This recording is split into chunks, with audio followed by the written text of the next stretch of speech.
Hi everybody, back from my quick break. I thought I would show you guys really fast how to install some brushes on here. And it's really super simple. You just come up to your Sketchbook Pro brush palette. Helps if I'm on the correct page. Here we go. And you'll see there's all these brushes. And I have one here called Rona's Custom. And if you click down on this bar of brushes, you'll have a circular dialog. You click on it and hold your button, and it'll ask you if you want to copy a brush, add a brush, new brush sets, delete brush sets, rename brush sets, export, import. And I have brushes that I've made on my other Wacom products. I have the Mobile Studio 16 downstairs on my sofa. Yeah, I'm lazy. And I'm going to import a brush set that I made. I'm going to come up here to my PC and click on my USB drive. And where'd they all go? I know they're in here. Miscellaneous. Okay, come on kids, where to go? Oh, I'm in the wrong one. Rona USB. Alright, Rona brush set. Just click on it and import it, and you can see it has added this entire row, and it's a lot like the old row. So this row I can just go ahead and delete. Yes, I want to delete my old row since I'm adding a bunch of new ones. Jeremy's Sketchbook brushes is an excellent bunch of brushes that you can get somewhere. This rough inker is fantastic. In fact, I need to move it up here because I never use the other inker, and so I'm just going to move it over here. Let's see, I want to import a brush set from here. I've got a custom brush set, and you'll see it just makes a whole line right here. And here's my scroungy brush that I've used before. You can see I've got it right here. It's shows it different, looking different. But the one that I really need is I want to keep this chalky brush, which I've got right here. And this one right here is my solidish brush that I made, and I'm going to put it up here.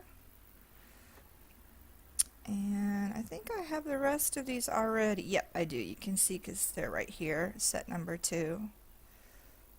So I'm just going to go ahead and delete this group since I only needed the one. Delete brush set. Yes, I'm sure. And then, see, this is the other one, the do-it-yourself brush that I wanted to keep. This one I want to add onto here. Let's see, which ones do I never use? I never use this one. And I've got this one right here. And I'm going to add that other import brush set, because the thing that it does do that I find kind of frustrating is that it imports and exports whole sets, and I've never figured out a way just to export one brush. So I wind up with a whole brush set. Now you can see these are very similar. I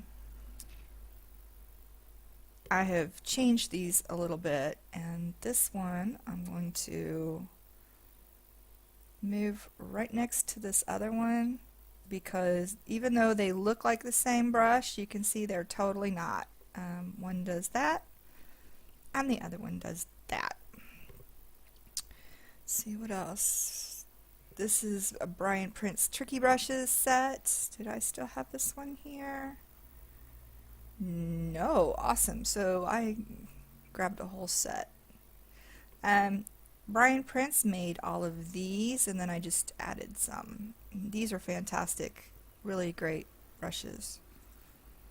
Here I've got a snakeskin brush that I made. Here's dolphins that I made for something.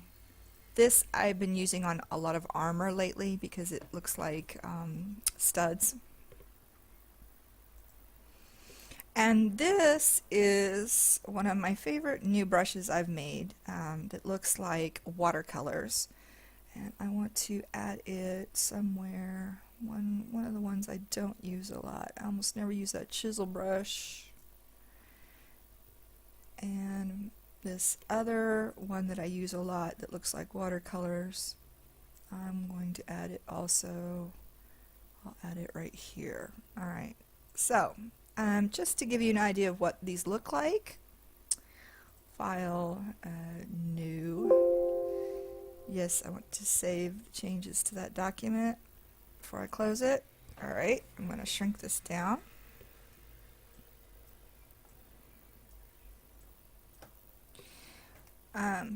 This is a great brush. I'll just go through these real fast. This do-it-yourself brush is basically just a block, but when you do a bunch of them together, it gives a nice background effect for kind of watercolory, kind of squidgy. The one next to it is also similar. You can see it looks kind of like a flower. And what it has done, even get that bigger for you. You can see that it's darker in the middle and lighter on the edges, so that it also makes a very watercolory, smudgy background. And this one's a little bit harder and sharper, and this one's more soft because of the darker inside. The Chalky Brush is pretty much like a marker brush. This one that I made myself is a multi-purpose coloring in brush, paint brush.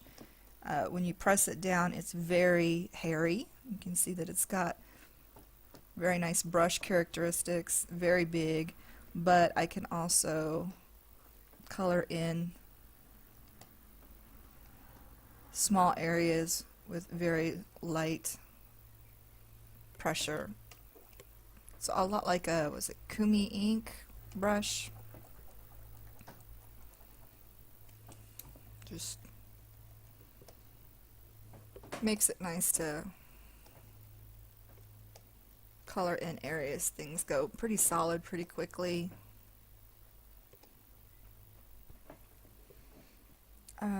These two unusual little brushes here.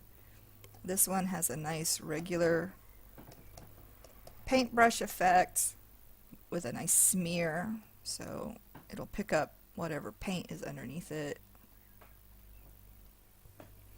And the one next to it also has a nice smear, and it can be very big, and I love the little edges on it. It's great for making backgrounds.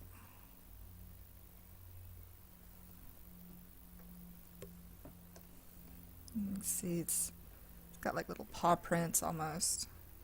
Rubble, you know, any kind of dirt, grass.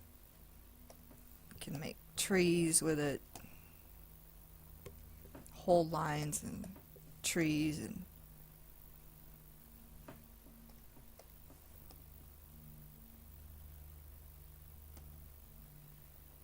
grass, shady stuff. Just picks up color. It's really a neat brush. Get some neat force stuff in there.